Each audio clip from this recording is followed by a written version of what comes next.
Irmãos, nós vamos começar e terminar, essa é a proposta, não é muito complexo esse capítulo, especialmente porque nós já estudamos essa temática na série A Fome e a Sede dos Filhos do Reino, no Sermão do Monte, falando sobre a veracidade das palavras, a integridade radical dos filhos do reino, né?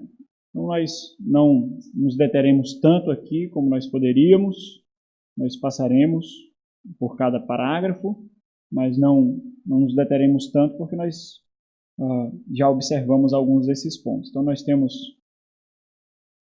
caminhado aí, fomos bem longe na exposição da confissão, nós estamos aí depois da metade já, e iremos ver o capítulo 23 agora. Vou fazer uma introdução para os irmãos, só para melhor esclarecimento e para tirar algumas dúvidas, especialmente comparado com uma confissão de fé de Westminster e a declaração de Savoy, que são as duas confissões em que a Confissão Batista se baseou, né? Alguns consideram que ela tenha olhado mais para a declaração de Savoy porque é uma confissão congregacional, diferente da Westminster, que é presbiteriana, né? Então, o nome presbiteriano é por causa do governo da igreja. É uma igreja com presbitérios, né? Então, por isso que é uma igreja presbiteriana. E a declaração de Savoy, apesar de ser uma declaração também pedobatista, é uma declaração congregacional, né? Entende que não existe autoridade superior a ela, a igreja, a não ser o próprio Deus, né? Ok, então para efeito de introdução, vamos ver aqui algumas particularidades. O capítulo 23 é muito sensível para a nossa realidade, para a realidade como nós vivemos hoje. A realidade que nós vivemos hoje, meus irmãos, eu falo da corrupção dos votos, corrupção de juramentos, corrupção de promessas. Essa é a nossa realidade hoje. Por quê? O que nós vemos aí em muitas igrejas são os abusos dos votos, os abusos dos juramentos que são feitos, dos votos com Deus, né? Então já dá a diferença. Diferente de voto de juramento nós fazemos diante dos homens e voto nós fazemos com Deus. Essa é a grande diferença, né? Então, o parágrafo 5, ele vai deixar isso mais notório, mais claro. Então, o juramento nós fazemos com os homens, chamando Deus como testemunha. E um voto nós não fazemos com homens, nós só fazemos com Deus. Fazemos um voto com Deus. Então, o que é que acontece? Por falta de responsabilidade, por falta de integridade, por falta de solidez, a gente vive num tempo muito diluído, muito aguado, um tempo, e quando eu digo um tempo diluído, aguado, eu falo das pessoas mesmo. As pessoas, a integridade, a palavra das pessoas é diluída, é aguada, é inconstante, não é sólida, não é substancial. Então, para sustentar essa falta de caráter, essa falta de integridade, existem os abusos dos juramentos e dos votos. Foi isso que aconteceu com os fariseus, no tempo em que Jesus os exortou e proferiu, então, palavras de juízo, como nós vimos. Então, nós acabamos mascarando a nossa falta de caráter, que é pecado, né? Falta de caráter é pecado. Então, nós acabamos mascarando isso, né? O que é que acontece? Por causa dessa corrupção da integridade, do testemunho público do cristão e das pessoas em geral, né? Mas especialmente considerando o cristão, esse é um tema muito sensível. Por exemplo, tem pastores que pegam a confissão e riscam esse capítulo. Esse capítulo aqui não deve ser lido, esse capítulo aqui não deve ser observado. Por quê? Porque a confissão ela não nega a atualidade dos juramentos e dos votos. Ela observa biblicamente como deve ser observado. Não é? Então, é evidente que pode servir, sim, para crentes imaturos, crentes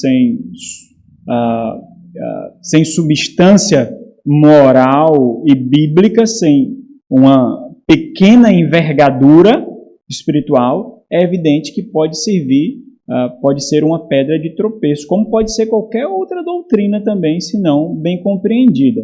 Então, eu conheço pastores que riscam esse capítulo aqui da confissão por causa dessa sensibilidade. Por exemplo, eu no início da minha caminhada cristã, eu fiz muitos votos com Deus. Muitos. Cada vez que era desafiado pela igreja para fazer um voto com Deus, eu fazia, mas eu quebrava tudinho. Todos eu quebrava todos, os mais diversos votos, mas eu quebrava todos, né? Mas naquele momento era algo muito prazeroso. No momento em que você está sendo desafiado, é algo muito prazeroso, é algo muito desafiador, né? Traz aquela sensação de responsabilidade, intimidade, aquela sensação de solidez espiritual, mas em tudo isso há a precipitação de fazer votos, de fazer promessas, ou também de fazer juramentos. E isso é que deve ser ensinado e observado, que foi o que o Senhor Jesus Cristo quis fazer, ou fez com os seus discípulos, apontando para as precipitações e o eufemismo, né? Um enfraquecimento do que significa voto, o que significa juramento.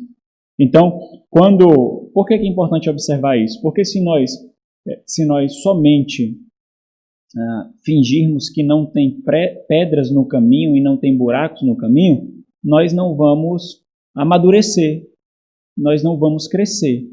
Então, para crescer, para amadurecer, nós temos que perceber que no caminho tem espinhos, tem pedras, tem buracos, e nós temos que nos desviar.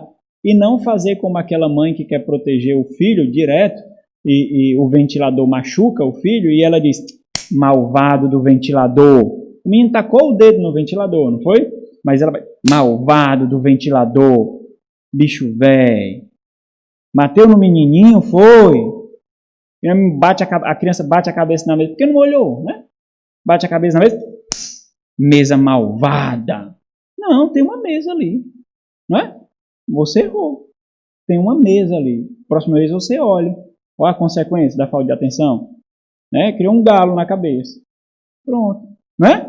Então, nós temos que caminhar por esse mundo observando que tem espinhos, tem pedras, tem buracos, e não fingindo que não tem. Né? Então, às vezes, quando as doutrinas não são bem compreendidas, nós simplesmente fechamos os olhos e fingimos que elas não existem. Né? Então, nós não devemos fazer isso. Então, é essa sensibilidade. Você vê muito isso em igrejas, essas igrejas que não têm muita solidez teológica, existe muito isso. Né? Então, para mascarar a imaturidade, mascarar a pobreza espiritual, para mascarar isso, existem os desafios. Porque naquele momento que está sendo um desafio do voto ali, meus irmãos, é um momento extraordinário, é uma festa, é algo grandioso, né? E quando enche de pessoas aqui, aí, as pessoas estão comprometidas, né?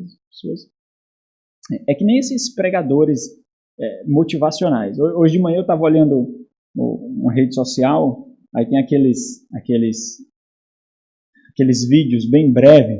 Eu esqueci o nome do pregador, eu ia dizer para o pregador, porque tem que dar nome mesmo a esses desgraçados, né? Eu esqueci o nome deles. Ele falou assim: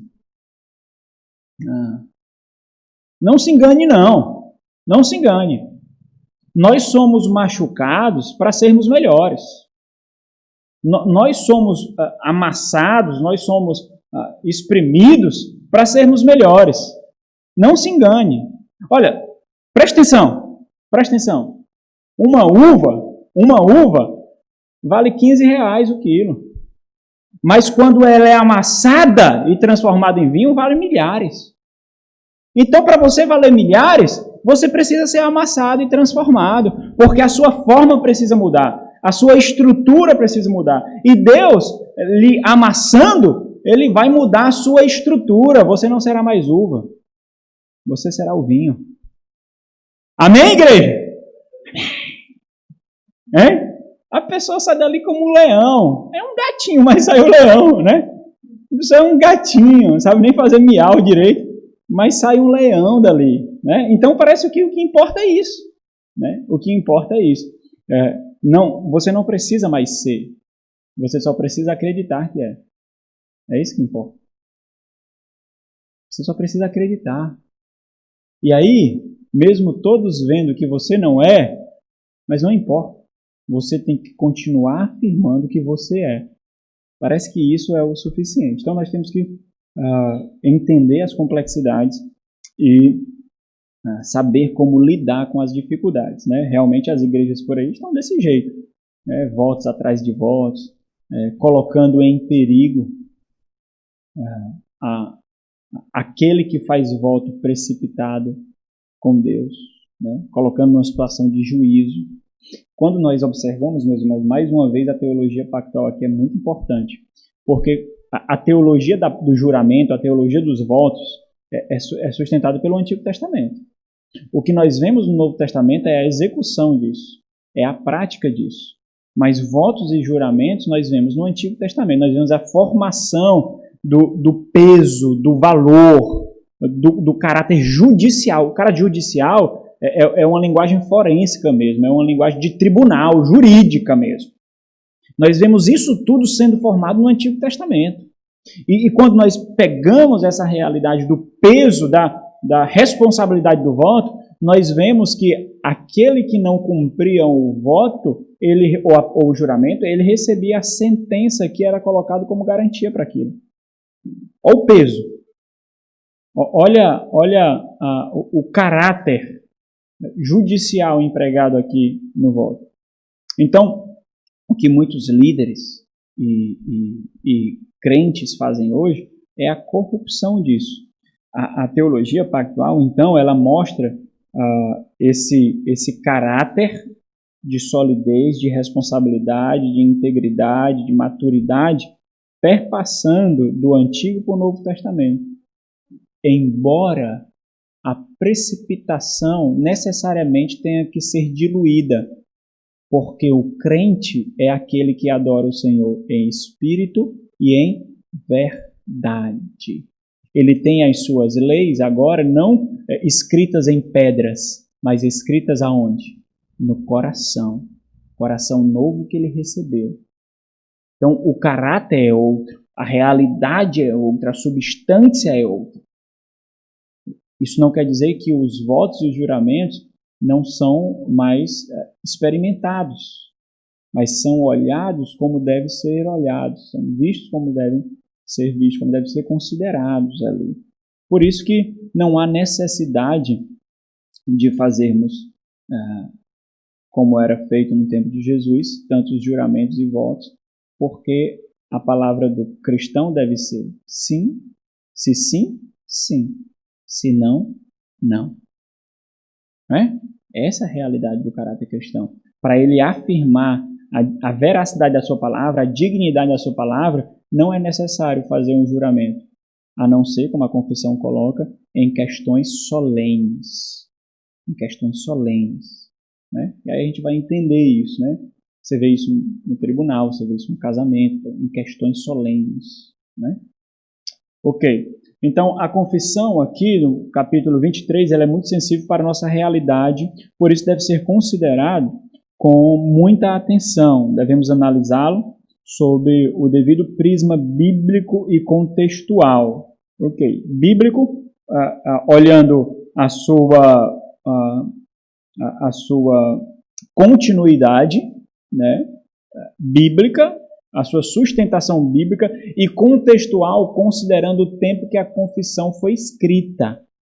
Então, lembra lá, quando a confissão foi escrita, ela foi escrita para mostrar a identidade daquele grupo que subscrevia a confissão.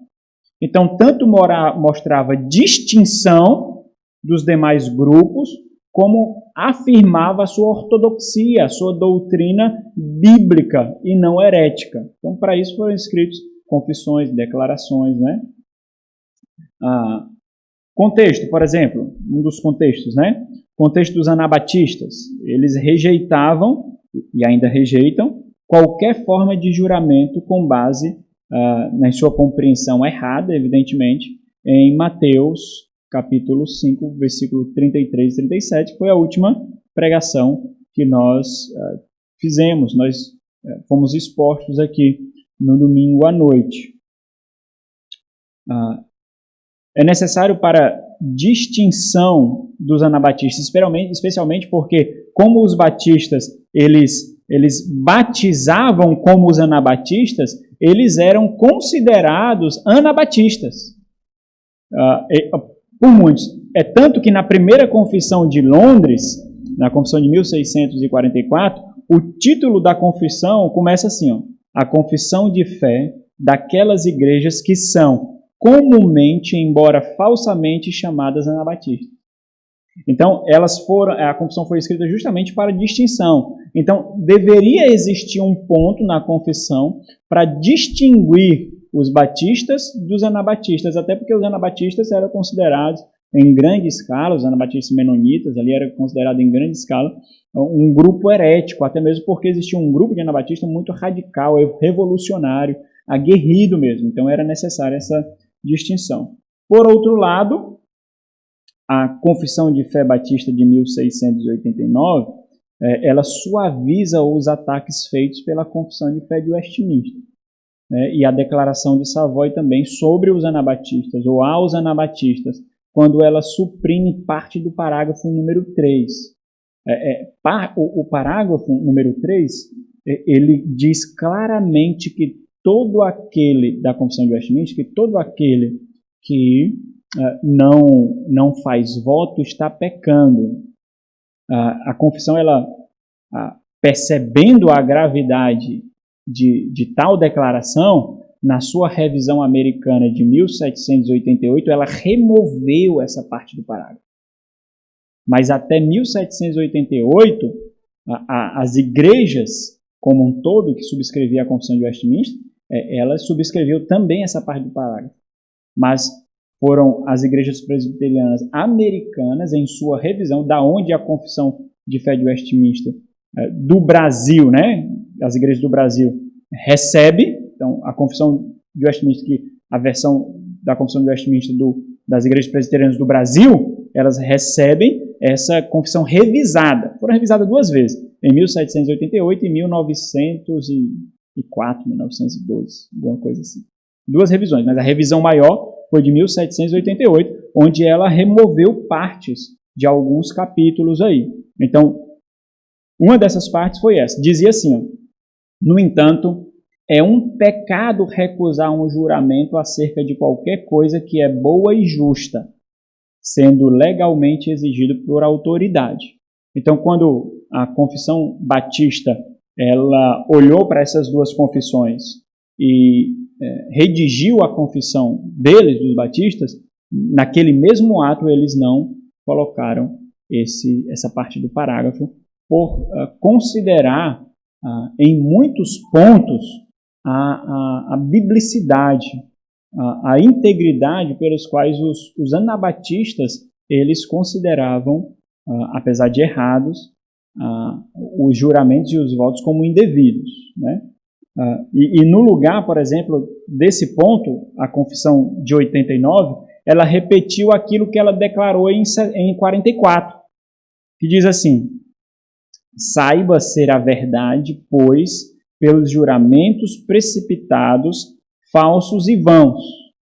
Que é justamente o que os batistas de 89 consideravam que os anabatistas estavam pontuando. Olha, não existe necessidade alguma de juramento ou voto, porque a palavra do crente é sim, sim e não, não. Então não há mais possibilidade de juramento e de voto.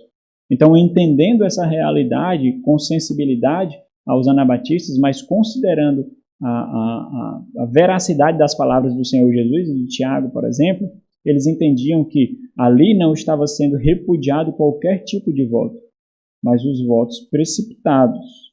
O Senhor é provado nos votos precipitados, diz a nossa confissão, e por eles a terra se lamenta. Olha que interessante. Ele está mostrando que os votos precipitados, eles geram consequências além dos seus agentes, além daqueles que votam precipitadamente. A terra geme, nós veremos isso.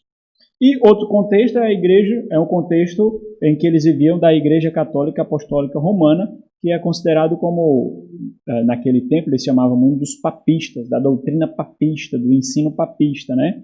Que corromperam e ainda corrompem os juramentos e os votos, com juramento nos monastérios, né? Juramentos de isolamento, juramentos de castidade, né? Os padres têm que fazer esses juramentos, sacerdotes, todos os sacerdotes na Igreja Católica têm que fazer esse juramento, né, de castidade, e muitos seguindo algumas linhas aí da Igreja Católica, os seus juramentos de pobreza.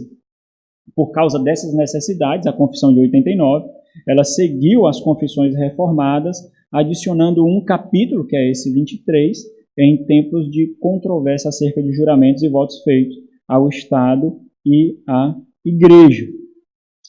Ok? Dúvidas até aqui? Perguntas? Não? Nesse capítulo... Oi. A confissão do 44, ela foi... teve alguma alteração com relação a de 89? Assim, o pastor falou, né, de algum ponto aí que mudou, mas ela teve muitas alterações. É porque a confissão de 44 parecia mais uma declaração, porque ela é bem sucinta, bem abreviada. Naquele livro que vocês pegaram do estandarte, A Fé Batista, tem as duas confissões, né? Tem tanto a confissão como o prefácio ali, e tem as duas confissões. Aí vocês vão ver que em muitos pontos, aquilo que é tratado em um parágrafo na confissão de 44 é bem mais desenvolvido na confissão de 89.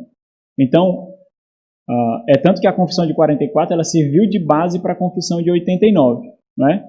Mas existe uma diferença bem grande. Não existe uma diferença contraditória quanto à sua teologia. Não existe.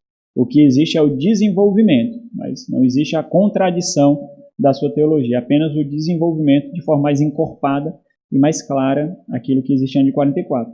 É tanto que muitas coisas são repetidas na de 89, na de 44. Ok, nesse capítulo, mais uma vez, se destaca a estrutura da interpretação pactual das Escrituras para a devida compreensão bíblica sobre a teologia dos juramentos e votos legítimos, porque existem votos e juramentos que não são legítimos, né? Como eu falei para vocês no início, o Antigo Testamento é muito importante para a gente compreender, porque foi lá que foi formado, assim também como, em grande parte, a teologia do culto foi no Antigo Testamento, embora nós vejamos uma reestruturação no Novo Testamento da teologia do culto, mas especialmente a teologia dos juramentos, né?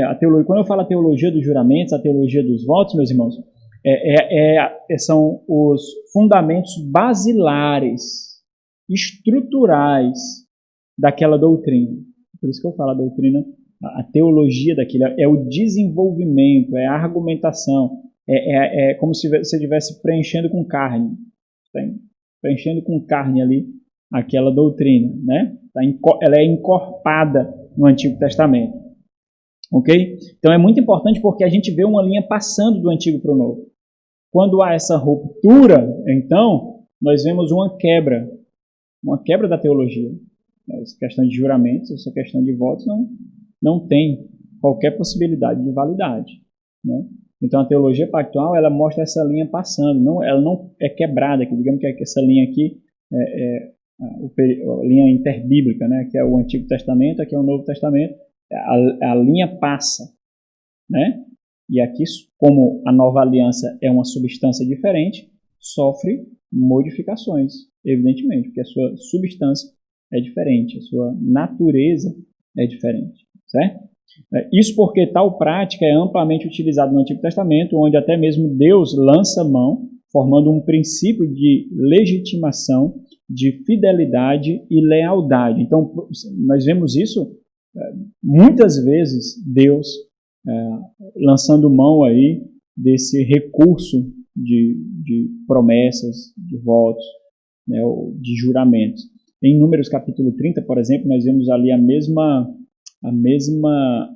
o mesmo teor de responsabilidade. Os dois termos são utilizados, promessa, juramentos e votos, né? Mostrando esse caráter de responsabilidade ali. Nós vamos ver, eu não citei aqui Deus usando os versículos bíblicos. Vocês, por exemplo, sabem de Abraão, a promessa feita a Abraão ali, e dos outros juramentos que foram feitos por Deus e os patriarcas e o seu povo. Mas nós vamos ver na exposição da confissão. Tanto que, para fundamentar as afirmações de cada parágrafo deste capítulo, a confissão de 89, ela utiliza amplamente, mas não apenas, né, as referências do Antigo Testamento. Então, existem muitas, se vocês observarem na confissão de vocês, muito mesmo, em demasia, a confissão ela utiliza referências do Antigo Testamento. Então, se nós não compreendermos a estrutura de aliança, estrutura federal, né, de aliança, pela qual nós devemos ler as Sagradas Escrituras e, consequentemente, ler a confissão, nós não vamos compreender por causa da compreensão dos testamentos. Como eu observei para os irmãos, existem muitos dispensacionalistas, né, em sua demasia, ou outros que não se identificam com o dispensacionalismo, mas também não se identificam com o aliancismo, que consideram que o testamento da igreja é o Novo Testamento, só. Né? Então, quando vão falar da doutrina que rege a igreja, é só Novo Testamento, Novo Testamento, Novo Testamento. E o Antigo Testamento fica relegado aí para algum tipo de instrução a mais, né? Então, dessa forma, os autores da Confissão de 89, eles observam um princípio, esse é o ponto, viu, meus irmãos? Um princípio que ainda é válido na nova aliança. Lembra do que eu introduzi aqui para os irmãos, o conceito de verdadeiros adoradores, o conceito de lei no coração e o conceito de novo coração. A realidade de que a palavra daquele que nasceu de novo, se a palavra dele é sim, o sim dele tem que continuar sendo sim, por mais que ele sofra os danos para que o sim dele seja sim. O não dele tem que ser não, por mais que ele pague o preço pelo não dele ser não. Certo? A confissão também, ela observa isso. Nesse ponto, a confissão de Westminster ela desenvolve bem mais. A confissão de Westminster, nesse ponto, ela é bem mais prática do que a confissão de 89. Porque ela mostra o desenrolar da aplicação daquilo que ela fala nos parágrafos. É tanto que a confissão de Westminster, eu acho que tem 7 parágrafos e a Batista tem 5. E no parágrafo, não sei se é 4, a gente vai ver aqui, ou 3, ela desenvolve um 4. Ela desenvolve um pouco mais, aplicando o que ela disse, e a confissão batista é mais abreviada. Então, a confissão de Westminster ela é bem mais compreensiva, no sentido de tornar mais aplicável esse capítulo aqui. Eu acho que por questão de abreviação mesmo, a confissão batista ela suprimiu algumas aplicações, né? Não a teologia, mas a aplicação. Então, a confissão de 89 ela observa esse princípio que perpassa do Antigo para o Novo Testamento, que ainda é válido na Nova Aliança, embora não demasiadamente observado, visto que seu caráter é substancialmente diferente. Aquele livro que eu fiz referência para os irmãos, né, uma introdução à confissão batista, o James Reinhard, ele diz o seguinte, o capítulo 23, sobre os juramentos legítimos e os votos, é um capítulo subestimado, né, e realmente tanto que alguns pastores riscam ele. O capítulo 23 começa com as palavras. Olha que interessante, porque, e aí a gente precisa entender adequadamente. Esse livro é um excelente recurso para os irmãos, meus irmãos, porque esses homens, eles estudaram muito o contexto histórico e a estrutura da confissão. Então, existem pontos que, se nós não tivermos outros recursos, nós não iremos compreender de forma mais profunda a confissão que nós adotamos. Então, nós, como alguém já disse, nós somos aqueles que estamos sobre os ombros de outros. Nós não somos independentes. Nós entramos num bonde andando, como disse o pastor Jonas Madureira. Né? Nós pegamos um bonde andando. Existe toda uma história antes de nós. Então, nós ficamos sobre os ombros de gigantes, de homens com outros dons, com outras envergaduras, desenvolvendo seus recursos. para a glória de Deus, edificação da igreja. E a gente não vai compreender, porque quando você vai ver o esboço lá da confissão desse livro, de introdução, você vai ver que, e realmente é isso que coloca, às vezes passa desapercebido, mas é isso que a gente tem, esse é o teor desse capítulo. Porque aqui o ponto é de que a integridade da palavra é uma questão de adoração ao Senhor. E quando ele faz referência ao culto, logo no início, ele está fazendo não ao culto público, porque nós não fazemos aqui, domingo após domingo, juramentos e votos. Mas ele está fazendo referência ao culto privado, a sua vida como um culto. Por isso que nos nossos negócios, na escola, no lar, nos relacionamentos sociais, nós estamos cultuando ao Senhor. Então, o capítulo 23 começa com as palavras: o juramento lícito é uma parte do culto religioso. Essa não é uma questão de adoração pública, mas privada, onde eu estou restringindo e onde eu estou restringindo e onde eu estou livre em termos de juramentos. Há aplicações muito práticas sobre isso no capítulo 23 e hoje também, no século XVII e hoje também. No Catecismo Ortodoxo de Hercules Collins, que existe também naquele livro A Fé Batista, a pergunta 23 diz assim: mas será que podemos fazer juramento em nome de Deus se o fizermos com reverência? A resposta: sim. Quando o governo exige ou quando a necessidade assim o requer, a fim de manter e promover a verdade e a confiabilidade para a glória de Deus e o bem do nosso próximo, tais juramentos são aprovados na palavra de Deus e foram justamente utilizados pelos crentes no Antigo e do Novo Testamento. E existem as referências para isso aí, para comprovar. O parágrafo 4 da Confissão de Westminster e da Declaração de Savoy, parágrafo 4 do mesmo capítulo, ele desenvolve ainda mais. Ele diz o seguinte, por isso que eu falei que a Confissão de Westminster é mais aplicativa nesse sentido, porque ela desenvolve ainda mais. A Confissão um parágrafo pequeno, e a Confissão de Westminster continua. E aí diz assim, o crente, aquele que faz o juramento, ele não pode obrigar a pecar. Esse juramento não pode nos obrigar a pecar. Ou seja, se nós estamos numa posição em que nós somos chamados, mesmo por autoridades, para fazer um juramento, esse juramento não pode ser feito se fazendo nós iremos pecar. Né? Mas, em qualquer coisa não pecaminosa, sendo tomado, ordena o cumprimento, olha que interessante, mesmo que para a sua própria dor de um homem, nem deve ser violado, ainda que feito a hereges ou infiéis. Olha como a Confissão de Westminster ela carrega a integridade aqui de forma mais aplicativa. O que ele está dizendo é o seguinte, olha, se for legítimo o voto, mesmo que para a sua dor, o seu juramento, ou o voto, mesmo que para a sua dor, ele deve ser cumprido. Você deve entender a responsabilidade de tal, mesmo que ele seja feito para hereges. Por exemplo, você vai fazer um negócio com um ímpio, Nos seus negócios você vai lidar com ímpio. E esse ímpio, ele não tem palavra, ele não tem integridade, ele já marcou com você 10 vezes, ele já prometeu algo a você 15 vezes, ele já desfez o acordo 4 vezes. Mas quando for você a parte a fazer o acordo, você não pode ter os mesmos princípios.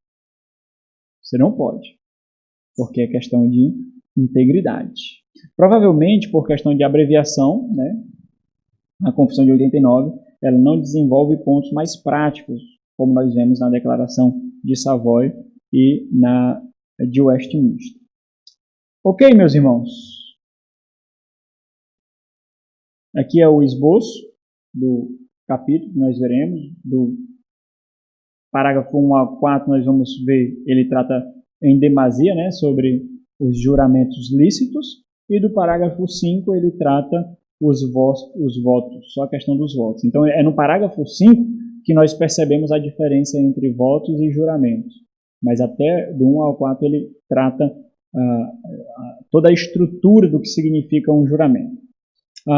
Existem alguns argumentos bíblicos dos reformadores, e não somente dos batistas, para a legitimidade da continuação do voto. Eu vou ler para vocês rapidamente aqui. A ordem para não jurar em vão e falsamente em nome de Deus presume sua legitimidade. Por quê? Ele está dizendo para não jurar de qualquer forma. O terceiro mandamento diz para não fazer isso em vão. Então, isso presume, o que fica ali implícito é a legitimidade do juramento, né? Pronúncia de Deus para juramento. A ordem para jurar somente em nome de Deus presume sua legitimidade. Lembra quando nós analisamos brevemente essa passagem no último sermão, Deuteronômio 6, 13, quando aquela segunda geração que saiu do Egito, ela precisava jurar lealdade a Deus, mas para jurar lealdade a Deus, ela teve que jurar em nome de quem? De Deus. Porque ela não tem integridade, dignidade. Lembra lá do texto de Hebreus 6 que nós lemos? Deus, não tendo alguém superior para jurar, jurou a si mesmo na aliança que ele fez com Abraão. E os homens juram em nome de Deus porque tem que jurar por alguém superior, né? O exemplo do próprio Deus indica sua legitimidade. O exemplo de muitos santos do Antigo Testamento, olha a estrutura pactual, indica sua legitimidade. Abraão, Jacó, José, Elias, Neemias, Esdras, todos esses receberam e fizeram juramentos. A lei de Moisés exige juramento em certas ocasiões. As profecias dos profetas indicam sua legitimidade. Depois, se vocês quiserem esse slide, eu mando para vocês consultarem a referência, porque senão a gente não vai conseguir acabar aqui.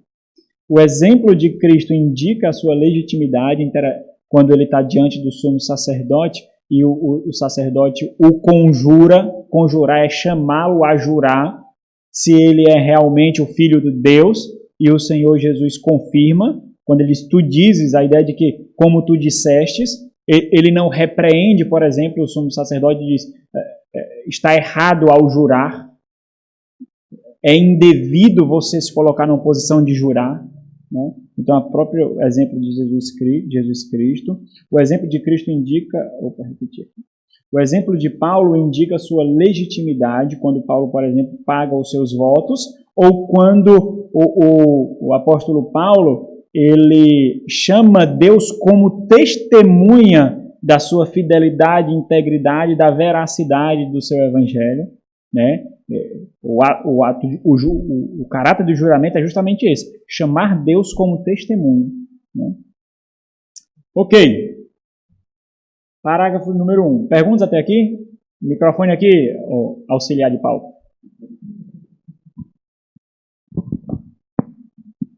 Pastor, no caso de Jefté, né? Ele quer que ele vote ao Senhor se ele na batalha, né?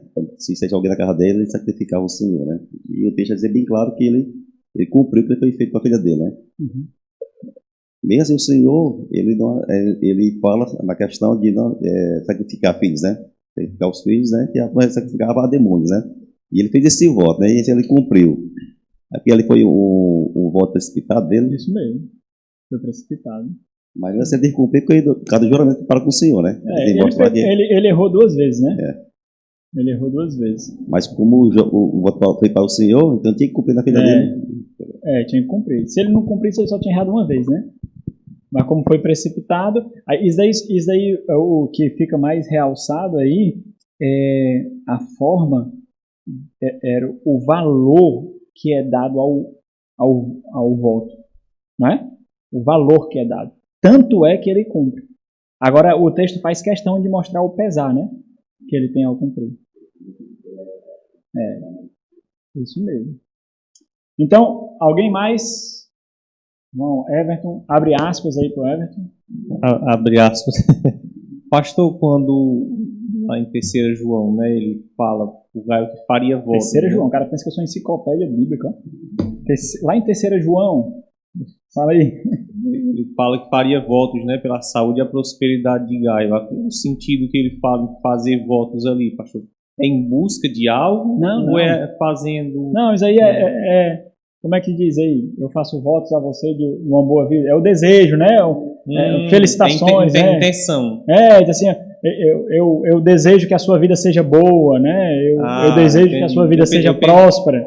Eu tentei assimilar isso, sabe? Não, eu faço votos de uma vida próspera a você, né? Porque o ponto é esse, voto, esse conceito de voto, ele só é feito a Deus, né? Você não faz voto a homens você faz juramentos, né? Mas voto é feito a Deus, somente, né? No voto você está se comprometendo a algo com alguém, né? É com Deus, né? O juramento, a distinção é essa. O juramento ele é feito para confirmação, para dar legitimidade àquele acordo, confirmar algo. O voto é feito para comprometimento, né? Por isso que o voto só é feito com Deus. E juramento é feito com homens, tendo Deus como testemunho, né? O casamento aí, no tribunal, você bota a mão na Bíblia assim, né? Aqui eu acho que não tem isso, tem? Mas tem, né? Então pronto. Eu juro, né? Você tem que jurar por alguém superior, né? Ok, entendeu aí? Então, olha que é interessante, nós vamos ver os parágrafos e parte deles desenvolvendo a estrutura. Aqui nós vemos a definição de voto, né? A Confissão de 89 inicia identificando os juramentos, como um elemento ou como uma parte do culto individual a Deus, ou seja, ligado ao parágrafo anterior, porque o parágrafo anterior fala sobre o culto.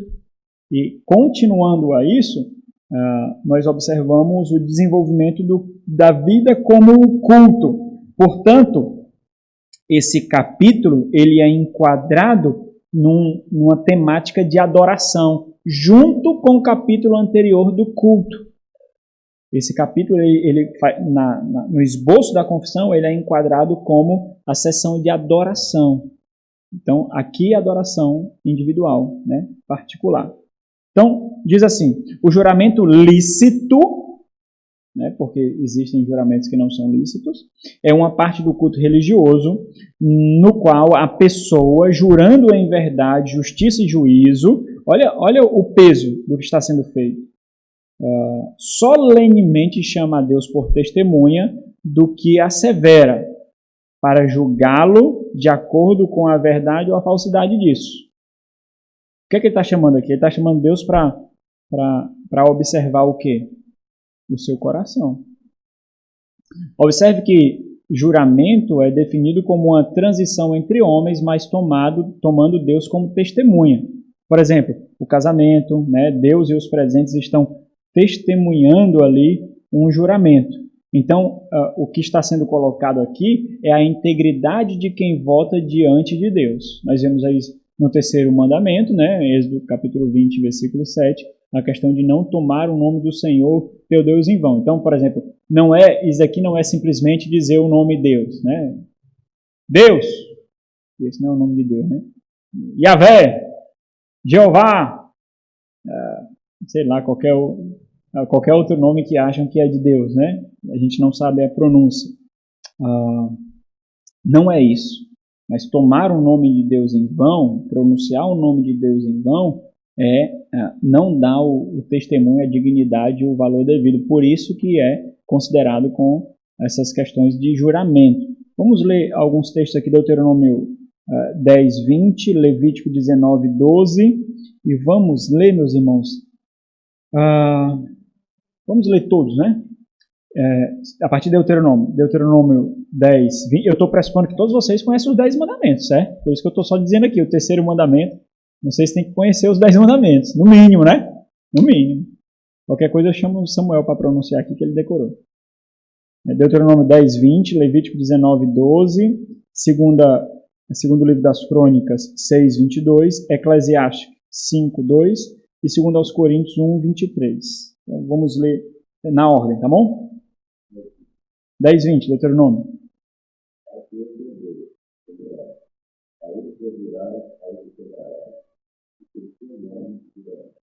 Pelo seu nome. Por que é chamado para jurar pelo seu nome? Primeiro, porque é ele que tem a dignidade.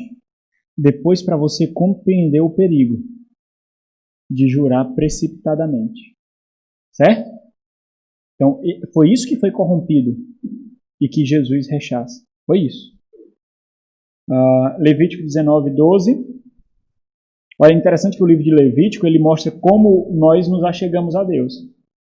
Como o homem se achega a Deus que é santo? Sendo santo. No 19:12 ele diz o quê?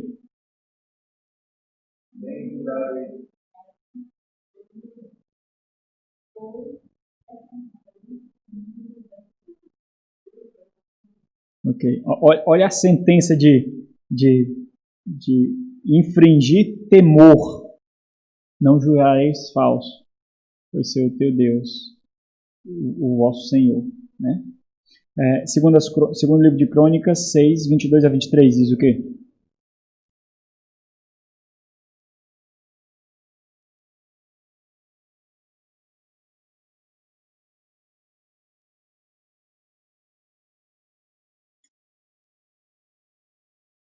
Crônicas 6:22-23. Quando alguém pecar contra o seu próprio, ele foi reduzido de juros, ele deverá jurar diante do seu altar nessa casa, ou o filho do céu, age e julga a teus servos, quando apaga o confesso, fazendo recair o seu proceder sobre a sua cabeça, justificando ao justo para lhe retribuir segundo a sua justiça.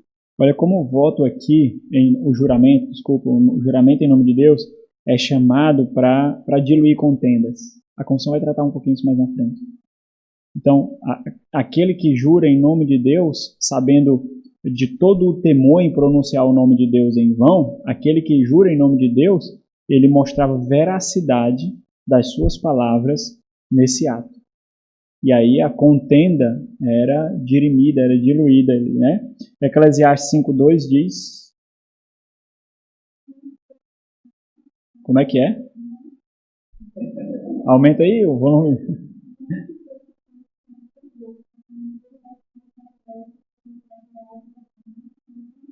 Aí.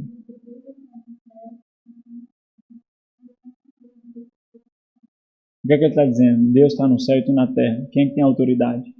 Quem é o grande? Quem é o superior? Quem é o inferior? Não te precipites. Vem punição aí. Tem juízo aí. Não te precipites. Que o Senhor está no céu e tu na terra. Segundo aos Coríntios 1:23.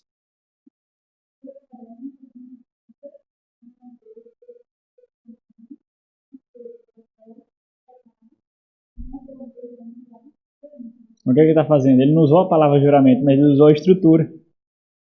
Juramento está chamando quem como testemunha? Deus. Ele tá mostrando a integridade, não do seu apostolado somente, mas da sua autoridade apostólica e da veracidade das suas palavras. Ele toma Deus por testemunha. O que está sendo dito aqui, então, é para que o seu coração seja esquadrinhado. Né? O que está sendo definido são os juramentos legítimos. Implicitamente existem votos ou juramentos que não são, implicitamente existem votos não ilegítimos. Tira o não aí. Por isso, não devemos ser precipitados ao jurar. Um juramento é requerido diante da solenidade do ato. No mais, nossa palavra deve ter a veracidade exigida para garantir o valor e dignidade. Então, o que aconteceu foi justamente o eufemismo, né? Foi o enfraquecimento do ato de jurar, o empobrecimento. Então, as pessoas estavam fazendo votos por qualquer coisa e elas só eram obrigadas fazendo juramentos por qualquer coisa, e elas só eram obrigadas a cumprir o acordo do juramento se o voto fosse válido, se o juramento fosse válido. E se o juramento não fosse válido, aquela pessoa não era obrigada a cumprir o acordo, porque não foi válido. Então, olha o que estava sendo observado. Estava sendo observado, eu estou falando lá de Mateus 5, a partir de 33, certo? E aquele contexto que Jesus repudia. Então, o que estava sendo observado aqui era os bens do homem, era o conforto do homem, era o homem em si, e não a defraudação do nome de Deus. É tanto que eles observavam que o juramento não era válido, portanto não era obrigado a cumprir, mas o nome de Deus foi blasfemado. E aí? Se esvaiu o temor. Não existe mais temor. Não existiu mais temor. A preocupação é só com o homem, né? Então, se nós vimos a definição, agora nós vemos a santidade do voto, a forma como ele deve ser observado, santo, e a sua propriedade. Propriedade aqui são suas características, aquilo que faz de um juramento, né? Suas características. Agora a Confissão de 89 observa que em reais casos em que os homens devem jurar, porque esses existem, deve ser feito com a santidade que tal ato exige, tendo como característica o objetivo de valorizar a verdade para dirimir as controvérsias. Nós vimos isso aí no 2 Crônicas, capítulo 6, né? Então vamos aqui por parte. É somente pelo nome de Deus que os homens devem jurar, né, por causa da superioridade e por causa do temor em jurar. Por exemplo, não significa nada se eu não entender o temor de jurar. É somente o nome de Deus. Então, eu juro em nome de Deus, né? Então, não é somente isso. Isso já não me leva à precipitação de dar a minha palavra. Meus irmãos, entendem como isso ganha alcance no Novo Testamento. Como isso aqui se aplica a nós? Você é cristão, né? Você é um cristão. Vamos ir do grau mais amplo para o mais particular. Você é cristão, né? Então a sua palavra tem que ser sim, sim, não, não. Os seus acordos, os menores que sejam, têm que ser cumpridos porque você leva o nome de Cristo, você leva a imagem de Cristo, certo? Então é isso. Quando você vai para a forma mais particularizada do que nós tratamos aqui, seja quando você é requerido por autoridades constituídas para fazer juramento, você tem que entender a solenidade, o rigor e a santidade desse ato. Aqui entra casamento, aqui entra juramento em tribunais e outros mais aí que possam existir. Então, é somente pelo nome de Deus que os homens devem jurar, e isso deve ser feito com todo o santo temor e reverência, pois jurar em vão ou temerariamente que dá a ideia de eu não sei se eu vou cumprir aqui, ó. Eu não tenho certeza, né? Você é um pouco dúbio aí na sua decisão. Por esse nome glorioso e terrível, ou jurar por qualquer outra coisa é pecado, que deve ser abominado. Deixa eu só descrever melhor, explicar essa última parte aqui. Por que jurar por qualquer outra coisa é pecado e deve ser abominado? Porque quando a gente jura em nome de Deus, nós estamos jurando em nome de Deus porque Ele é superior ou inferior a gente? Superior. Quando nós juramos por qualquer outra coisa, nós estamos dizendo que essa coisa é superior, certo? Nós estamos debaixo dessa outra pessoa ou dessa outra coisa. Então, isso exige uma postura de submissão, que pode levar a uma compreensão de aspectos da adoração. Por isso que a confissão identifica como pecado aqui, colocando a ênfase de Deus. Então, sua santidade, né? Aqui demonstrando sua santidade diz respeito à dignidade do voto. Nós já vimos esse texto, Deuteronômio 6,13, eu já expliquei para vocês hoje também, e está ligado necessariamente Deuteronômio, meus irmãos, é como se fosse a exposição dos 10 mandamentos, é a exposição da lei. Por quê? Porque a lei ela foi entregue, só que agora em Deuteronômio, na segunda geração, prestes a entrar na terra prometida, agora ela precisa ser dada e explicada também. Deuteronômio faz isso, né? Como se fosse pregação expositiva dos 10 mandamentos de Deuteronômio. Nós lemos já Hebreus 6, do 13 ao 16, então vamos ler só Jeremias 5, 7.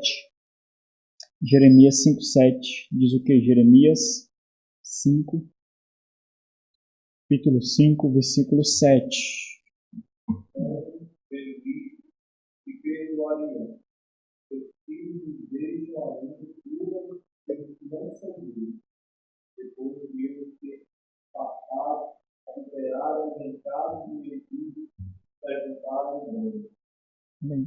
Olha o pecado de jurar por outro e não Deus. Ok? Então ele coloca aqui como, olha como é interessante, Jeremias coloca o jurar como reconhecimento de um atributo divino. Jura por outros que não são deuses, né? Por isso que é um ato de idolatria também. Ok. No entanto, como em matéria de peso e momento e para confirmação, olha aí a propriedade do voto. Primeiro a santidade, agora a propriedade, aquilo que constitui, né? Para confirmação da verdade e término de toda contenda, um juramento é autorizado pela palavra de Deus, assim um juramento lícito, sendo exigido em determinados casos pela autoridade legal, deve ser feito. Então aqui nós vemos a sua propriedade. Vamos ler aqui Gênesis 24. Gênesis 24. Nós não vamos ver. Vamos ver esse texto de Mateus 26. Eu já citei o exemplo de Paulo para vocês. Vamos ver Gênesis 24. Neemias 13. Gênesis 24. Neemias 13. E Mateus 26. Vamos ler na ordem. Gênesis 24, do 1 ao 3, diz o quê?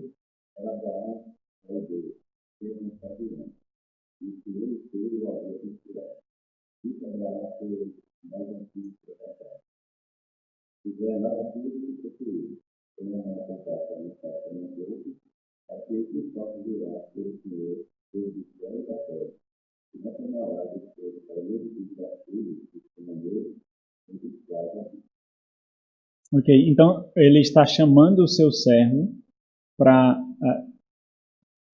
chamando a prometer sob juramento que irá cumprir aquilo que o Abraão colocou para ele, né? E olha interessante, como o servo de Abraão encontrou o valor, a dignidade, a solenidade do que significa jurar em nome de Deus.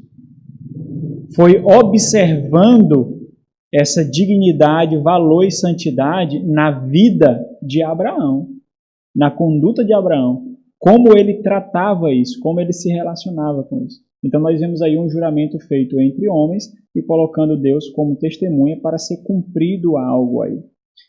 Vamos ler Neemias 13, 23. Lembra lá de Neemias? E Neemias é aquela a geração depois que saiu do cativeiro babilônico para a reconstrução ali do segundo templo. Então Neemias é meio que um governante ali, um governador ali. Esdras era o sacerdote, o escriba. Então Neemias é meio que um governador ali.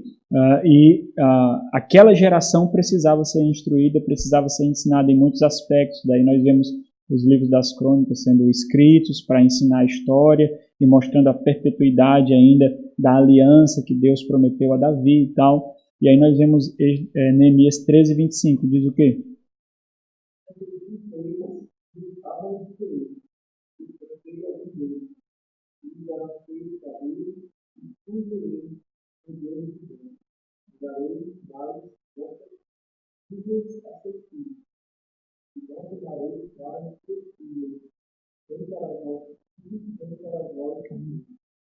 Cada, né? Isso aqui está em vigor, não, só para dizer a vocês. Isso aqui não está em vigor hoje. Eu posso puxar o cabelo de vocês e bater se vocês fizerem votos aí precipitados, juramentos. Olha aí, ó. O que levou à deterioração da unidade das tribos foi a consequência do ato de Salomão, que a divisão aconteceu no seu filho, Roboão, né? Aconteceu no seu filho. O que levou o grande sábio à corrupção? O pactuar com ímpios. E aí eles estão fazendo a mesma coisa, eles fizeram a mesma coisa, eles foram levados para o cativeiro, foram misturados com outras nações e contraíram matrimônio, formaram as suas famílias. O que foi que Neemias fez aqui para acabar com isso? Desceu-lhe a porrada. Desceu-lhe a porrada. Né? Nós vamos adotar um aspecto da disciplina aqui nesse sentido também. Então vai ter uma aula terça-feira aqui que vai ser jiu-jitsu santo, a gente poder se preparar para as assembleias, né? Então, o que é que acontece aqui? E eles então, quando ele fez isso para acabar com aquele comportamento que levou à destruição e deterioração, é interessante que o que é que está implícito aqui? Primeiro, a corrupção do ideal de Deus para o casamento. Depois, desfazer aquilo que Deus sempre fez, que foi separar um povo. Deus sempre separou um povo, sempre. Até porque, por exemplo, de forma mais simplista, ser santo significa ser isso. Tanto no Antigo Testamento, Kadosh, como em hebraico, como no Novo Testamento, Hagios, né, no grego. Significa ser isso, significa ser separado, ser consagrado, significa ser isso. A própria expressão significa ser isso. Então, quando o povo tem esse tipo, quando o povo, existe um limite em todo e qualquer relacionamento social do povo de Deus. Ele não pode ultrapassar essa linha. Existe um limite porque necessariamente existe uma separação para o povo de Deus. Necessariamente, meus irmãos. Então, quando o povo vai ao laço, a união de relacionamento mais íntima que possa existir entre homem e mulher, ou entre os homens, não há, os dois se tornam uma só carne ali. Então não há maior nível de relacionamento. Então quando isso é quebrado, há a corrupção grotesca do ideal de Deus em separação. Você pode aplicar isso em vários outros aspectos. Se isso é importante, meus irmãos, na relação matrimonial, todo cristão tem que ter muito cuidado a fazer ter qualquer tipo de relacionamentos ou negócios com ímpios. Por exemplo, parcerias parceria não. Sociedade comercial. Isso também implica na observância. Ok? Então, o que Neemias está mostrando aqui é a gravidade dos atos dele e conjurando, ou seja, chamando-os a jurar em nome de Deus, que irão ser fiéis, né? Vamos ler aí Mateus, aqui, naquele passagem que eu falei para os irmãos, 26, do 62 ao 64.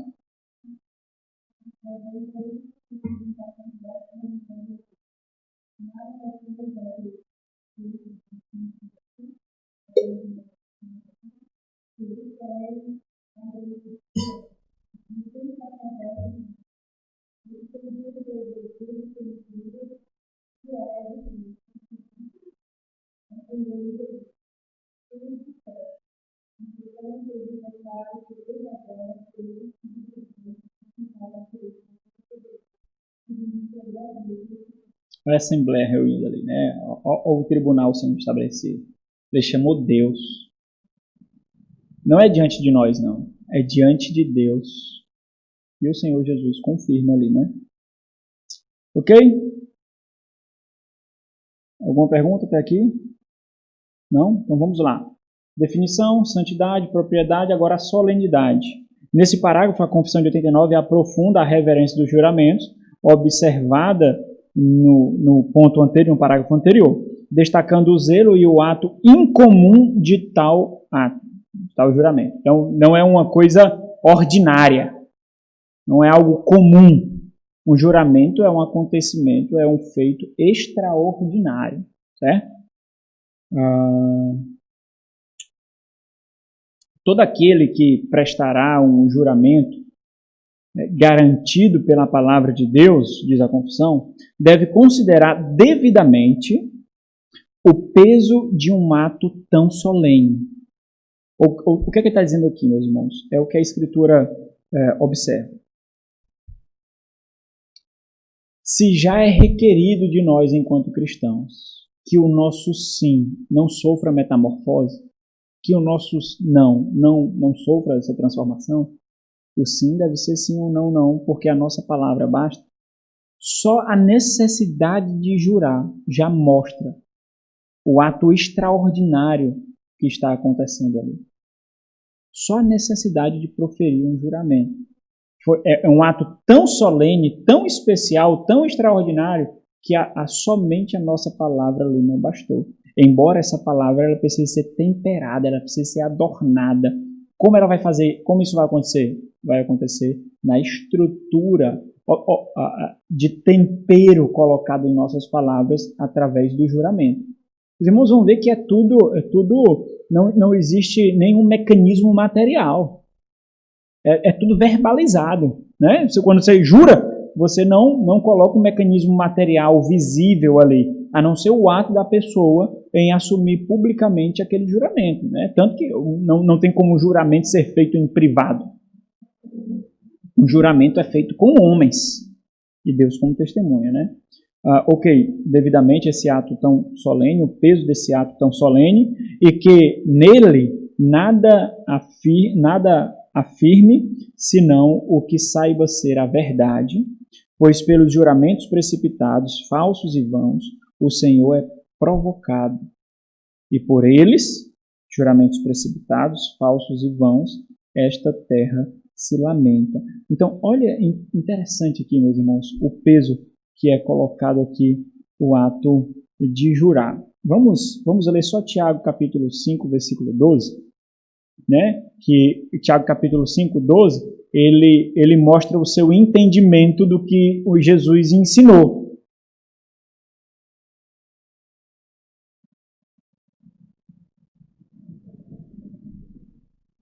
Alguém pode ler?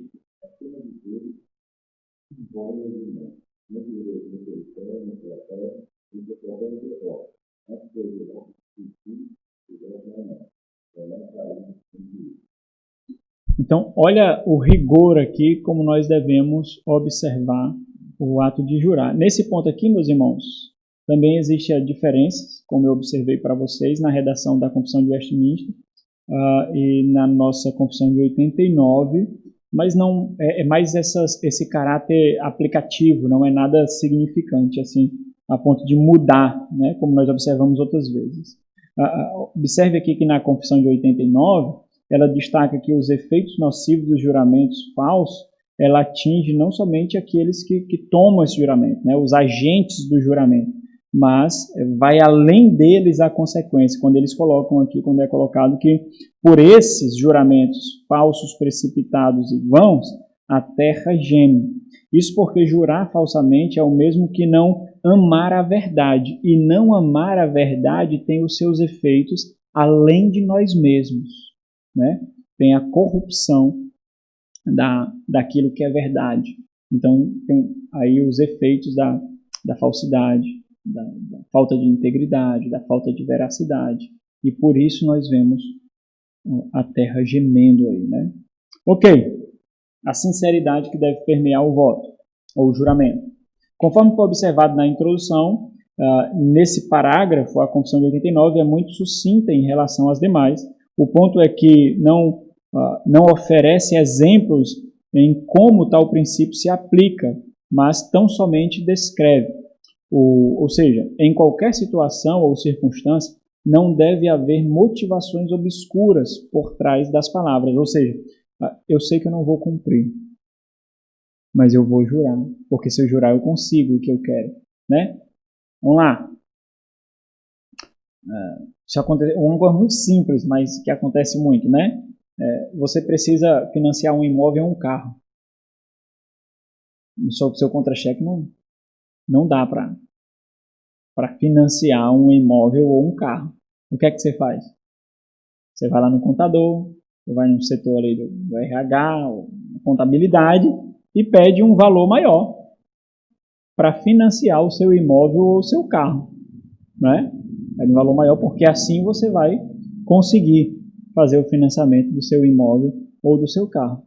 Então, embora as palavras não estejam ali expostas, e de uma forma mais distante dessa cerimonial de solenidade que nós estamos colocando aqui, o que você está colocando ali é a sua palavra, né, o seu testemunho de que você ganha aquele valor, de que você recebe aquele valor, para você conseguir algo para você. É a mesma coisa que os fariseus estavam fazendo. Você quer algo, a sua realidade não pode ter esse algo, não pode dar dignidade ou não pode dar substância para você ter esse algo, então você lança a mão da solenidade do juramento. Para quê? Sem nenhum temor, é só para você obter. Né? Isso acontece em grande demasia, não é verdade? Isso quer dizer que o que sai de nossas bocas deve ser realmente o que intentamos. A consequência, às vezes, é que você não vai conseguir pagar o que você tem. E aí o seu nome vai ficar sujo na praça. Né? E aí você vai ficar endividado. Né? Então, olha as consequências dos erros. Lembra que eu já falei algumas vezes aqui? Que um problema, um erro, um pecado, ele nunca é infértil. Nunca, nunca, nunca. Nunca. Ele é fertilíssimo. Os pecados, os erros, os problemas, eles são férteis. Eles germinam, eles dão fruto, eles gestacionam outros. Né? Não esconder motivações diferentes por trás de palavras rebuscadas, né? Eloquentes, de sentenças dúbias, né? Porque às vezes é feito assim, meus irmãos, não devemos ser maliciosos. Às vezes é feito assim. Às vezes, quando nós queremos fazer um acordo em que não há a veracidade, você é temerário a fazer, às vezes o que é feito? Às vezes as sentenças são construídas detalhadamente, para que você, na sua defesa, possa escolher utilizá-la. Não, mas eu não disse isso, não. O que eu falei foi assim, assim, assim. Você que entendeu indevidamente. Agora, observe, meus irmãos. É impossível ter de forma escrita todas as nuances das coisas. É impossível. Tanto que existem advogados especializados só em encontrar brechas nas interpretações da lei. E aí o que vai definir não é aquilo que está redigido, mas a eloquência dele em dar a interpretação que ele quer dar. É isso. Né? É tanto que no curso de Direito existe uma disciplina de hermenêutica. Né? É isso. O que vai definir é isso. Então, às vezes, quando acordos são feitos, quando questões são tratadas, às vezes há malícia. Há malícia. Né? Então, as pessoas escondem as provas, comportamentos. Né? A palavra do crente já não vale mais nada. Né? Então, isso deve ser rechaçado, deve ser repudiado. Né?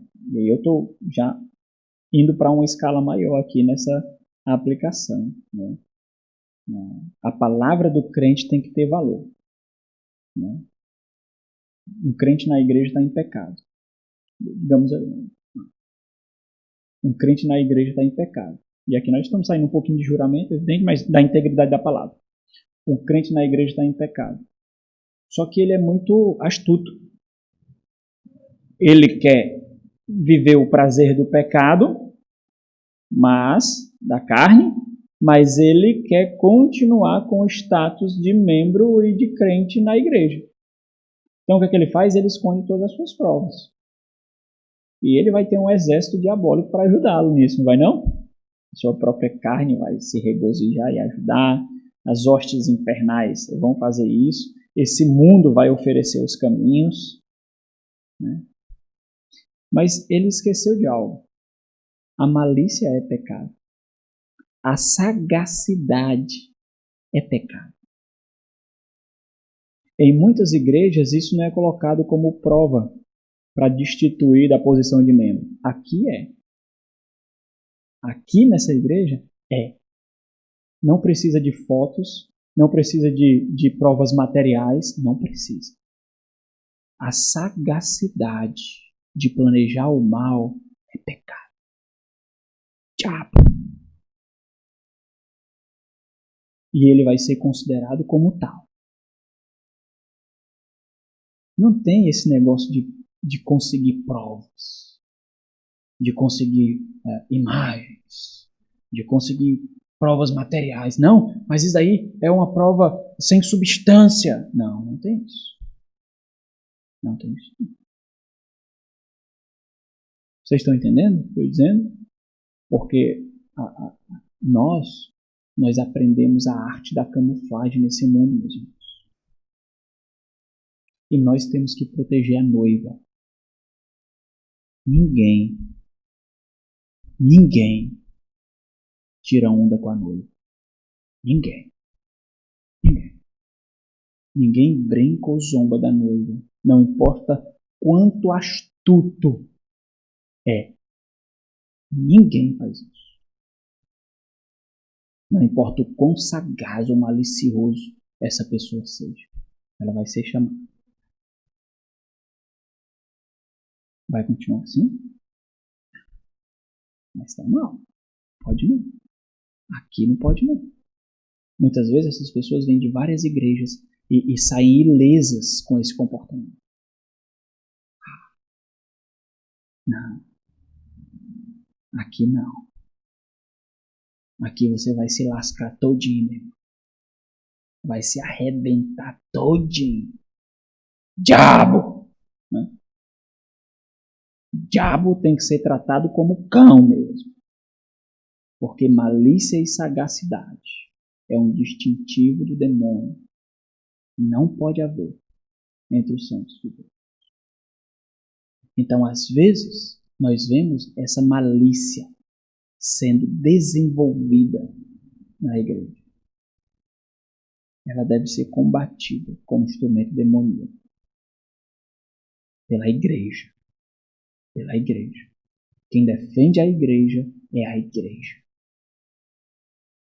Por isso que a igreja precisa de homens que matem gigantes, que corte a cabeça de dragões. Precisa. Porque para manter a integridade da igreja é necessário morrer. Nós temos que ter isso muito em mente. Por isso que a palavra de um crente basta. A palavra de um crente é suficiente. Nós temos que entender isso muito bem. Muito bem. Em todas as esferas e qualquer instituição desse mundo, a eloquência, a ardilosidade, a malícia, a sagacidade, ela é suficiente. Está aí todo o nosso congresso para comprovar isso. Está aí a quantidade de advogados que enriquece com suas malícias. Está aí. Cheio de riquezas. Escondendo o mal. Escondendo a corrupção. A igreja não.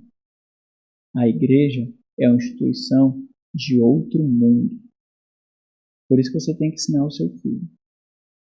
Desde pequenininho. Você tem que ensinar o seu cônjuge. Por que você se comportou assim hoje com aquela criança? Eu vi a sua malícia. Papai, o que é malícia? Ah, foi bom você perguntar. Foi o que você fez. Foi o que você fez. Você quis fazer o mal sem ser percebido. Você achou que não estava sendo observado. Mas entenda, eu vi. Mas o problema não é porque eu vi somente. É porque tem alguém superior a você e a mim que vê mesmo quando nós não estamos olhando. E você foi malicioso, você foi maliciosa. E você agora vai apanhar. Porque você tem que entender que malícia dói e tem consequências. Aí você pega o seu filhinho naquela região que Deus preparou para receber palmada e você bate. Para sentir a dor da malícia. A dor da astúcia. Ou as crianças não têm isso? É o que eu costumo dizer. Você quer ver a queda, olha para as crianças. É fácil. É só olhar. Por quê? Porque a ingenuidade dela não tem tanta ardilosidade para esconder o mal. Né? Não tem. Meus irmãos, a vida da gente é uma vida de instrução. Não percam as oportunidades de ensinar. Não façam isso. O juramento deve ser tomado no sentido claro e comum das palavras, no sentido simples das palavras. Né? Não tem dubiedade, sem equívoco ou reserva moral. As palavras, elas devem mostrar o coração. Vamos abrir só... Existem vários textos em Provérbios, né? Que fala sobre as consequências da má língua. Né? Paulo, por exemplo, fala, fazendo citações do Antigo Testamento em Romanos capítulo 3, que veneno de víbora sai dos teus lábios, dos ímpios, e da sua boca urde engano, não é? Mas Salmo 24:4 diz o quê? Só esse texto mesmo.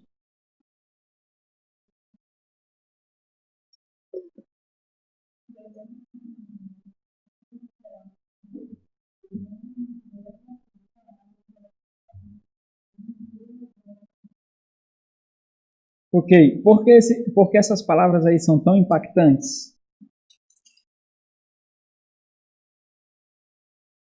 Porque o versículo 3 ele diz assim, ó.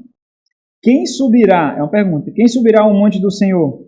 Quem há de permanecer no seu santo lugar? Quem? Ao versículo 4 responde. Quem é puro. Por quê? Porque puro ele é. Ele é puro. Então quem é puro, subirá. Nós recebemos a pureza de Cristo, meus irmãos. Nós subimos. Nós permanecemos. As nossas palavras devem ser temperadas. Ok, juramentos acabou. Vamos aqui um pouquinho rapidinho sobre os votos lícitos, as características singulares. No último parágrafo da Confissão de 89, mas não do último de Westminster, porque Westminster tem 7, né? E a Declaração de Savoy tem 6. Somos lembrados da distinção entre juramento e voto, bem como sua corrupção por causa da precipitação ao não avaliar com cuidado tal ato de adoração. Eu já vi muitos votos sendo feitos. Por exemplo, votos com aspectos de santidade, certo? Porque voto é feito com Deus, não é? Juramento entre homens, chamando Deus por testemunho. Então, voto é feito com Deus. Então, eu vi muitos votos sendo feitos, muitos. Por exemplo, um voto para não tomar Coca-Cola. Sério? E meus irmãos, ninguém ria não, quando era um negócio sério mesmo. Isso é dieta, não é não? Não é dieta? Voto para não comer chocolate. Sério, meu irmão? Diz um voto. Não vou tomar Coca-Cola até o final do ano. Não vou tomar. Aí quando eu era mais audacioso era refrigerante. Porque eram tudo. Eu vi isso várias e várias vezes. Várias e várias vezes. E tinha toda a solenidade. E aquilo era recebido como um ato de grande renúncia. Grande renúncia. Né? Várias vezes fomos chamados diante da igreja para fazer tal voto. Os mais diversos possíveis. Né? Então, há a corrupção do ato. E aí, isso ele vai gerando outras consequências até chegar nesse, de votar por causa da Coca-Cola. Né? Já sabe que a Coca-Cola é perversa, né? Porque fazer voto para não tomar Coca-Cola, se fosse boa, não fazia, né? Já sabe que ela é perversa. Então, vamos lá. Um voto não deve ser feito a qualquer outra criatura, somente a Deus. Olha a grande distinção aí. Né? Porque o voto ele fala de comprometimento. Realça o comprometimento, compromisso. E aqui só deve ser feito a Deus. Ok. E deve ser... os textos aí, os irmãos já observaram vários, eu já falei, né? Eu falo do seu destinatários exclusivos, poderia ser no singular aqui, né? É somente a Deus os votos. Nesse texto de Números 32 e 3, ele usa as duas expressões, juramento e voto, mostrando a singularidade. Então, o juramento você faz chamando Deus como testemunha, mas no acordo entre homens. Um voto você faz só com Deus. Você está se comprometendo com Ele, você está prometendo algo com Ele. Então tem esses aspectos de fidelidade e santificação. E deve ser feito e cumprido com todo cuidado religioso e fidelidade. Ele deve ser realizado com cuidado. Vamos abrir aqui só nesse Salmo 61, meus irmãos? Em Salmo 61. Não, vamos abrir em Isaías 19. Salmo 61 e Isaías 19 também. Salmo 61, Isaías 19. Salmo 61, Isaías 19. Alguém lê o Salmo 61, 8, por favor.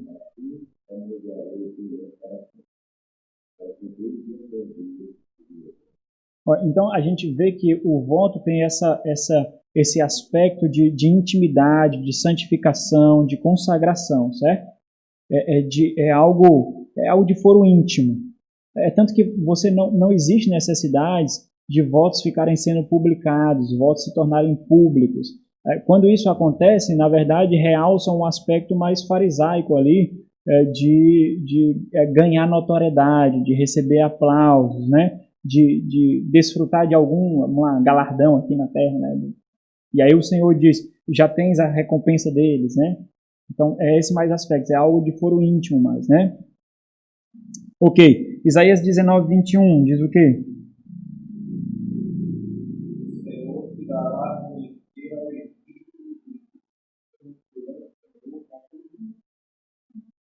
e tu adorarás e ofertas para um voto ao Senhor. Ok, então existe aqui algumas propriedades para demonstrar fidelidade, intimidade, relacionamento, devoção, e nisso também entra os votos. Observando cuidadosamente, né? Que é o ponto aqui. Por último, mas os votos, e aí já a importância do contexto em que a confissão foi redigida, né? Tanto, se vocês observarem até esse ponto, o aspecto distintivo foi mais quanto à postura anabatista. Aqueles que repudiavam, sobretudo, né, qualquer tipo de expressão de juramento. Então, até esse ponto aqui, a distinção foi entre os anabatistas e os batistas. Agora, o repúdio da corrupção de votos e juramentos, especialmente votos aqui, né? Os votos da Igreja Católica Apostólica Romana. Tanto que essas questões de pobreza, né, isolamento, né, a castidade, não é juramento feito entre homens, né, mas são votos feitos com Deus. Mas, evidentemente, meus irmãos, tem toda uma questão política aqui, toda uma questão mais logística mesmo, muitas monetárias, né? Até certo ponto da história, os padres casavam, né? Apesar de haver a corrupção quanto à sexualidade já naquele tempo dos pais da igreja. Você vê, Paulo trata isso em 1 Coríntios capítulo 7. Mas nos pais da igreja naquele período havia uma corrupção do entendimento sobre sexo, que era algo sujo, que era algo que não tinha nenhum aspecto de espiritualidade, né? Mas na história também nós vemos que por questões monetárias, aqueles que eram sacerdotes da igreja, eles passaram a serem obrigados a não se casar e fazer o voto de castidade, justamente porque trazia muitos custos para a igreja manter a família do sacerdote quando ele morresse. Era muito dispendioso, porque a igreja tinha que cuidar da família, do cônjuge, dos filhos do sacerdote. Então, passou-se a mostrar essa realidade aparentemente espiritual e exclusiva, mas também por trás disso tem uma intenção monetária, né? Então aqui nós vamos a distinção, os batistas observando sua distinção e o repúdio quanto aos votos que são precipitados, porque não carregam o seu propósito adequado, a sua reflexão adequada, e é falso e vão, né? Mas os votos monásticos aqui são aqueles votos de isolamento, né, de monastério, os votos monásticos que os papistas fazem de celibato perpétuo, pobreza, por exemplo, São Francisco de Assis, ele fez um voto de pobreza, família rica, né, tinha muitos bens, e deixou tudo em casa e saiu nu, mesmo, saiu nu de casa, fez um voto de pobreza, né?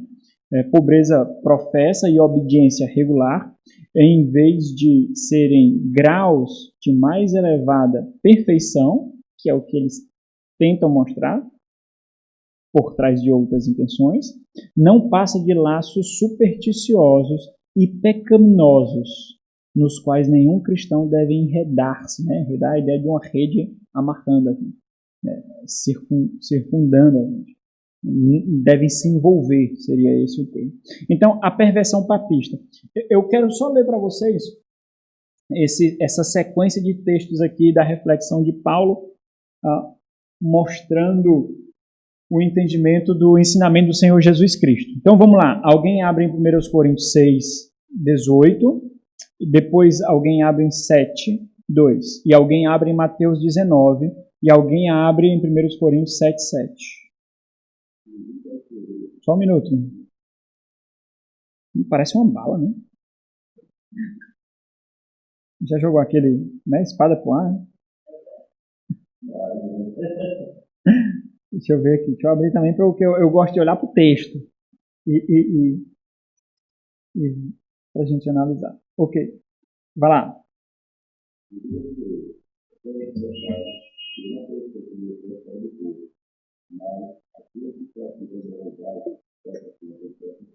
Ok. Aqui ele está falando, né, da realidade da perversão da sexualidade, né, do sexo. Então, da prostituição mesmo. Aquele que se deita com uma mulher que não é sua esposa, então ele está se tornando um com ela. Ok. Agora vamos ler capítulo 7, versículo 2. Presta atenção no desenvolvimento.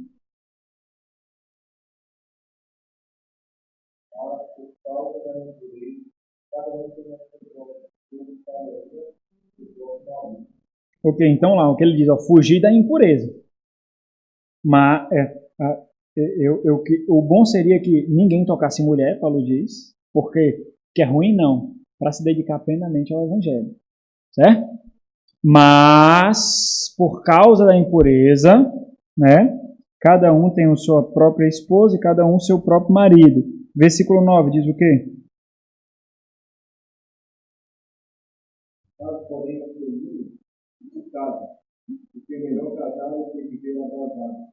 Abrasado que leva à impureza, ok?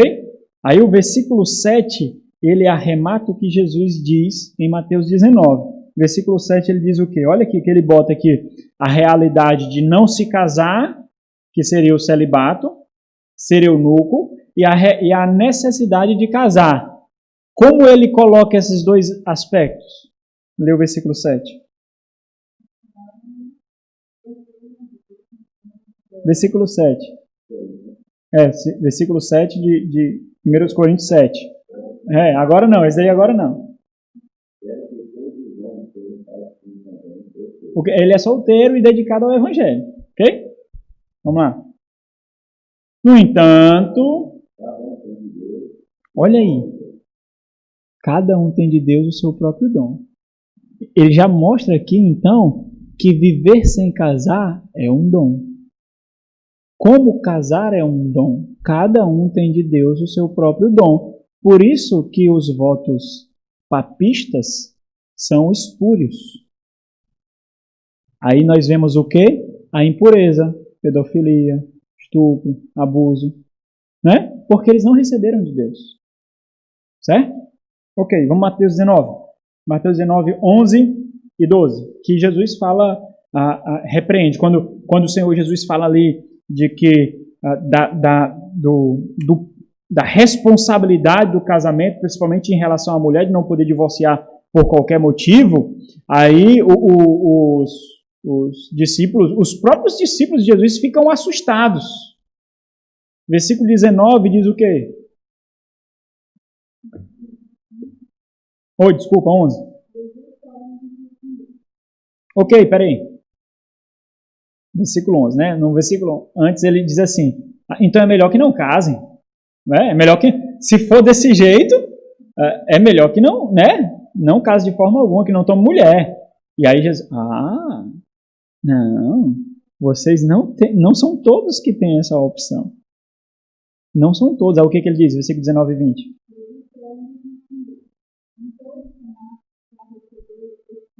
Este conceito o quê? O este faz referência à pronúncia dos discípulos. É melhor que não toque mulher. Mas nem todos são aptos para receber este conceito. Então, uma nota de rodapé. Alguns vão entender que este conceito é o casamento. Certo? Mas não é. Esse pronome demonstrativo faz referência ao que foi proferido pelos discípulos. Então, alguns vão entender, nem todos são aptos, querendo enaltecer o casamento, vão entender assim, nem todos são aptos a este conceito que é o casamento. Mas esse não é o ponto de Jesus, é a sentença imediata que faz referência. Então, nem todos são aptos a este conceito, qual? Não tocar em mulher. E aí desenvolve. Por quê? Aí Paulo dá a implicação. Porque cada um recebe de Deus o seu dom. Nem todos são aptos, porque cada um recebe o dom de Deus. E aí sim o casamento, por isso que não precisa colocar como casamento, porque o casamento é colocado como dom. E o eunuco também como dom. Então essa passagem não precisa. Mas pode continuar. Né?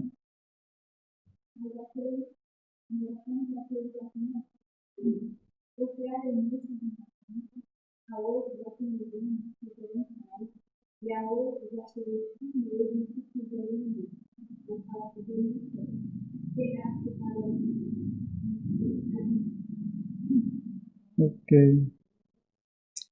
Só esse texto aí. Vocês entenderam aí, né? Olha aqui, o texto de o que a Igreja Católica faz com os seus sacerdotes, né? Mas o texto de 1 Timóteo 4,3 diz assim: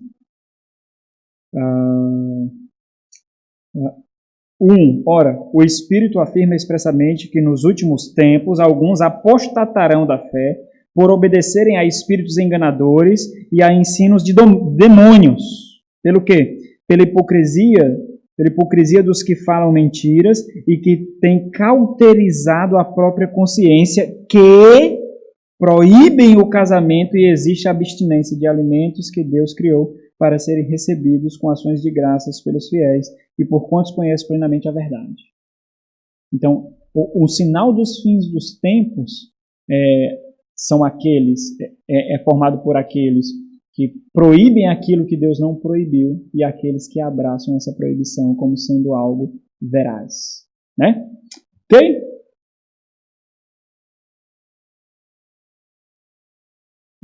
Dúvidas? Perguntas? Gostou aí, irmão? O microfone aqui, secretário de palco.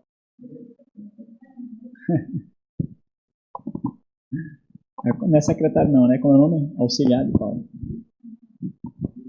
Pastor, em relação à promessa que o católico faz, seria igual a algum voto? A promessa eles fazem como se fosse um sacrifício, né?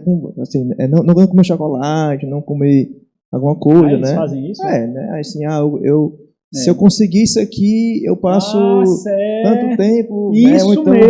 isso mesmo. A mesma coisa em relação ao voto. Essas promessas. Eu esqueci. Seria voto? É a mesma coisa de voto? Seria, porque seria um engano extremamente.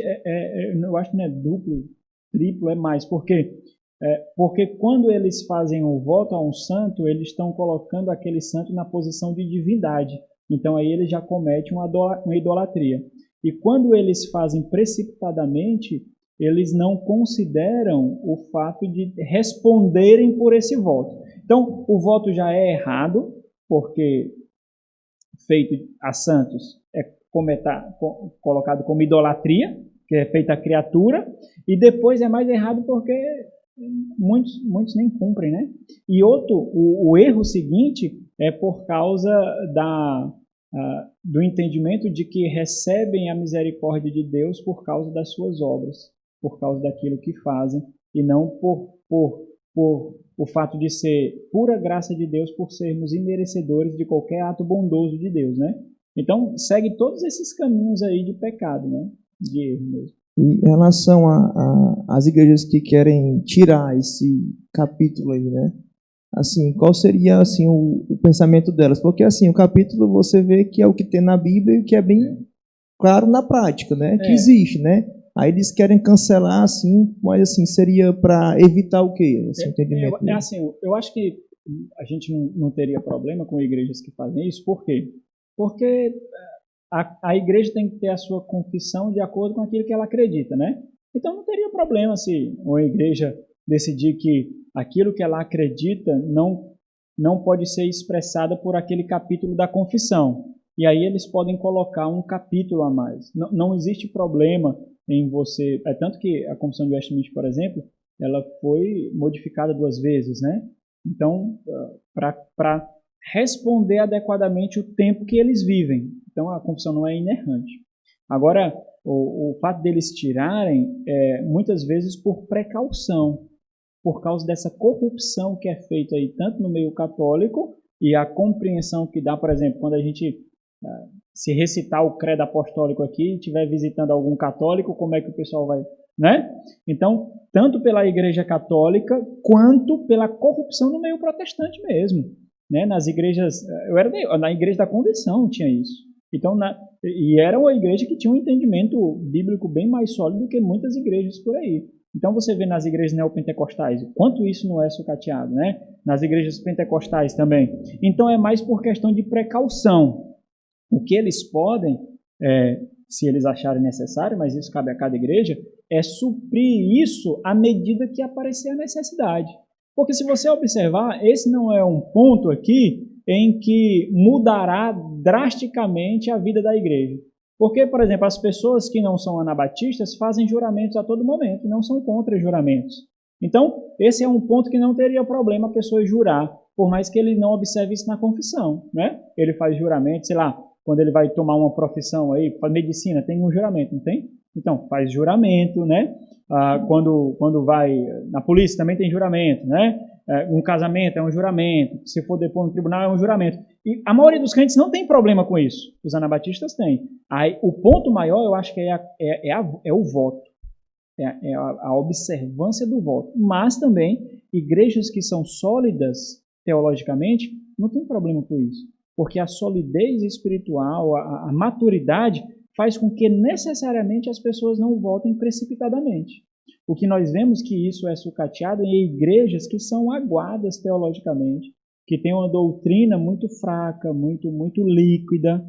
Então, é o desenvolvimento. Então, esse ponto aqui da confissão é extremamente importante, por quê?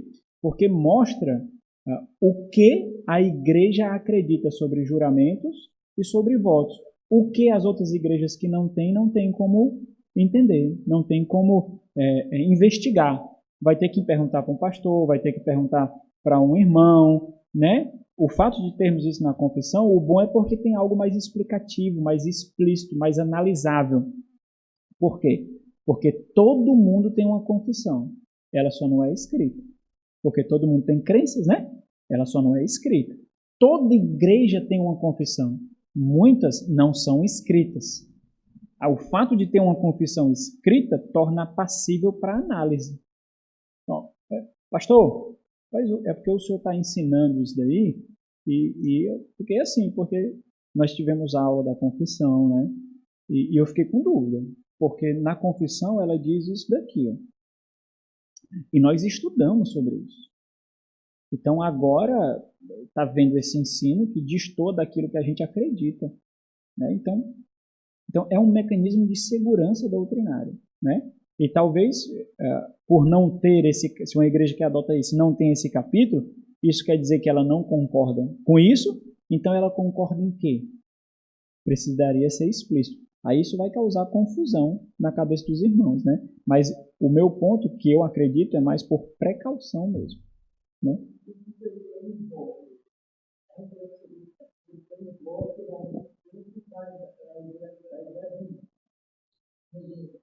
Ok, jejum. Passarei um mês fazendo jejum. Vamos lá. Vou dar um exemplo muito prático da minha vida, né?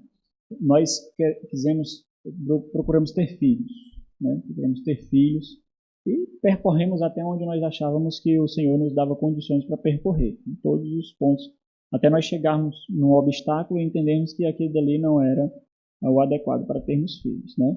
Mas havia muita confusão, porque embora nós procurássemos os melhores profissionais, cada um dizia uma coisa diferente e só trazia mais confusão, não trazia lucidez, não trazia luz, né? Então, o que foi que nós fizemos? Nós fizemos um voto com Deus de passar 30 dias fazendo jejum e gastando esse tempo com oração, leitura da palavra, de dedicação, os dois juntos, nos primeiros períodos da manhã, não para termos filhos, mas para recebermos orientação do Senhor. Então, o que aquilo nos deu? Deus falou com a gente? Não.